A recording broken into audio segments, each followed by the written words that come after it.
guys, I'm Lori Vitale, and on this episode of Lori in the Kitchen, I'm so thrilled to be able to share with you my recipe for a paella, which has been requested here for literally years now, and till this day, people are still going, where's paella? Where is it? What's going on? We want it. We want to see your version of it. So today is your lucky day because I'm going to bring you my version of it, which I think is really easy, incredibly delicious, and it kind of hits all the right notes of what I think a paella should taste like. Now let me take you over the ingredients so we can get started. I need some boneless, skinless chicken thighs cut into about bite-sized pieces, some chicken stock, add border rice, I'll talk about this in a minute, some finely chopped onion, garlic, this is some Spanish-style chorizo that's been cut into little coins, smoked paprika, some saffron threads, these are some chopped canned tomatoes, olive oil, salt and pepper. These are just the ingredients to make the base, and then I'll show you the additional ingredients that are going to go in at the end. Now, before some people get all upset and head over to the keyboard to type really angrily that this is not authentic paella, I'm not saying it is. This is just my version of it. So please refrain from all of those comments and fighting back and forth about what's authentic and what's not. I've never been to Spain. I wish. I mean, it's on my to-do list, but this is just my recipe for it, and so many of you have been requesting this recipe, and to be honest, that's part of the reason why I've been holding off on making it, just because I don't feel like hearing a lot of people complain about it. So, because I know some people do like to complain if something is not Italian, like tacos, it's not authentic, but I'm not saying it is, I'm just saying this is my version of it, so that's my rant. Don't even comment, don't even leave it behind, it's done.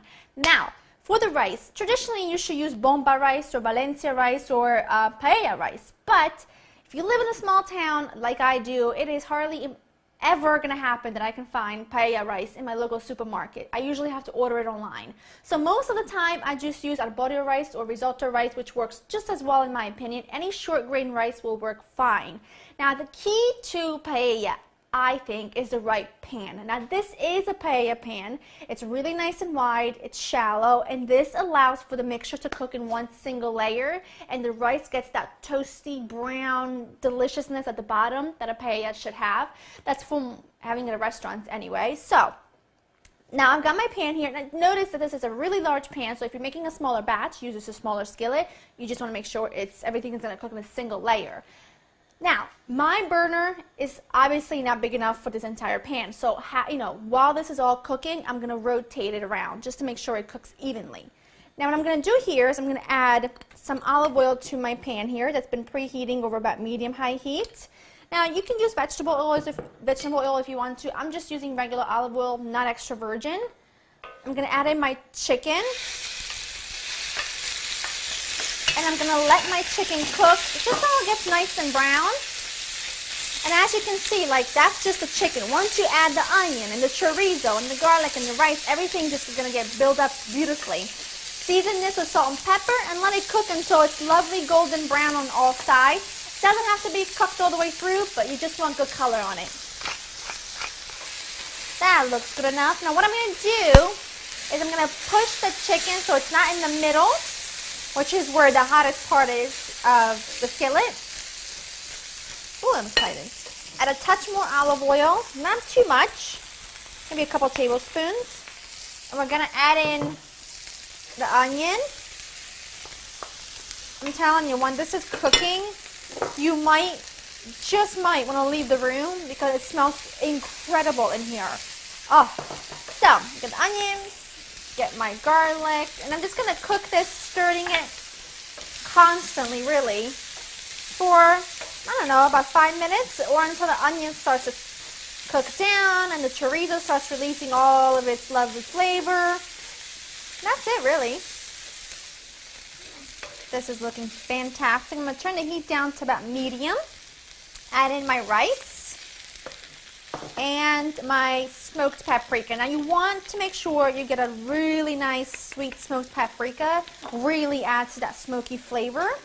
Now I've had paella quite a few times in restaurants, and the one time I had it, it actually was cooked with rabbit and a little unusual, and it had calamari in it, and I've usually had it with mussels and shrimp and clams, the seafood part. But I tell you, it was delicious. Now, I used to eat rabbit when I was a kid, when I grew up in Italy, but I don't consume it so much anymore unless I go out to a good restaurant.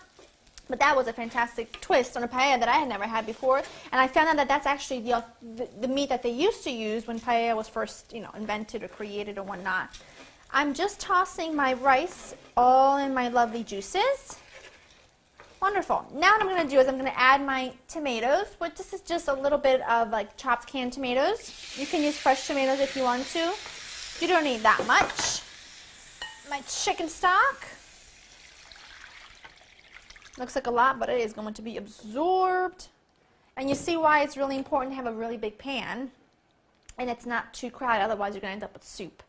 And now we're going to add in the saffron. Now saffron's a bit pricey, so go ahead and add a large pinch of it. If you're going to spend the money on it, you might as well use enough that you can actually taste its unique flavor. Alright, now what's going to happen is I've got this over about medium heat. When this comes up to a boil, I'm going to cover this. And I'm just going to use like a little pizza pan here because I don't have anything that's big enough to cover this besides that. Once this comes to a boil, turn it down to medium low, let it cook for about 20 minutes. You want the rice to be about 8 to 10 minutes away from being fully cooked, which I'll show you what that looks like once it's there, but otherwise just keep an eye on it. And also, like I'm going to anyway, I'm going to rotate the pan every about 5-6 minutes or so that everything cooks nice and evenly. And that's it.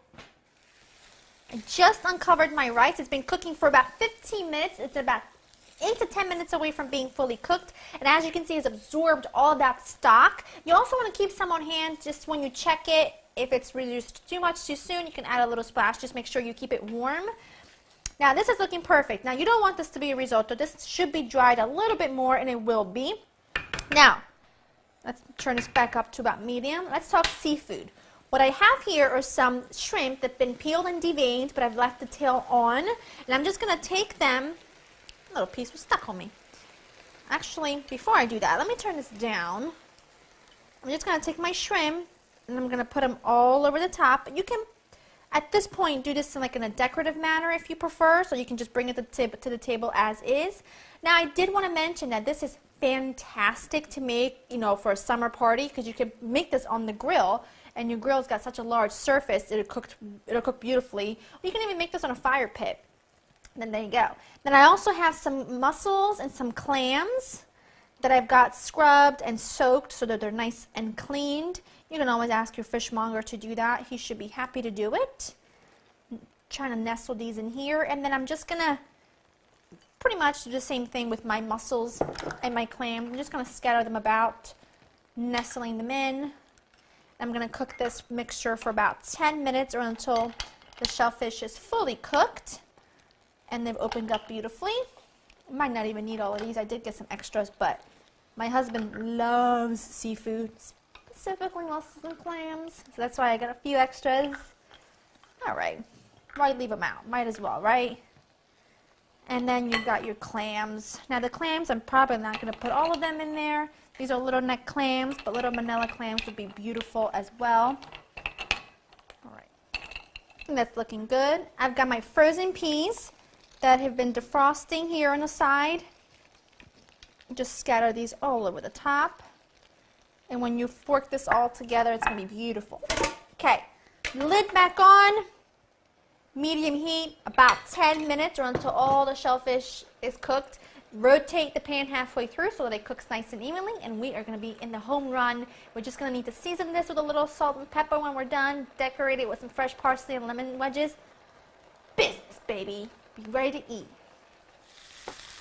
This is amazing. Now what I've done is I've taken off the lid, cranked the heat up way to high, and now you could have left everything beautifully arranged. I don't like anything perfect. Gets on my nerves. I want it to look family style. I want it to look beautiful. Now when you turn it way up to high, this rice starts to cook and get toasty like that and brown, and that is essential in a good paella from what I've had anyway. So turn it way up. That looks amazing. I'm going to season this with some salt and pepper. I've already tasted it for some seasoning, but it does just need a little bit more. We're going to add in a good amount of parsley, some freshness. I'm excited about dinner. Give this a good stir. You can see the rice gets all beautifully nutty. and delicious. That's it. I'm just going to turn this off. Now I'm just going to scatter some lemon wedges all around. Now tell me that doesn't look incredible. Ah! I'm pumped about this. I'm just going to sprinkle some lemon juice right here. That's going to be where I go in with my fork and give it a try. I was going to say shot and try at the same time, so I'm going to give it a try. I want a piece of the chorizo, rice,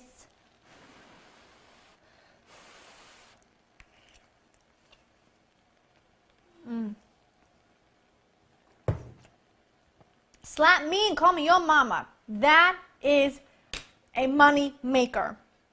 Wow, that's delicious. I'm thrilled to have shared this recipe with you. I hope that you enjoy as much as I do. I cannot wait till my doorbell rings and my friends show up, because it's going to make me look like I am a rock star. That I put so much thought into this and work, and it really wasn't that much work at all. It kind of cooks itself. Another great thing about this, it really stretches a buck with the seafood. I mean, all I used was a little bit of seafood, and this will feed 8 people easily. Go to LorraineKitchen.com to get this recipe. I hope you've enjoyed spending time with me. Let me know what your favorite flavorings are in a traditional paella, or your version of it anyway, and I'll see you next time. Bye-bye.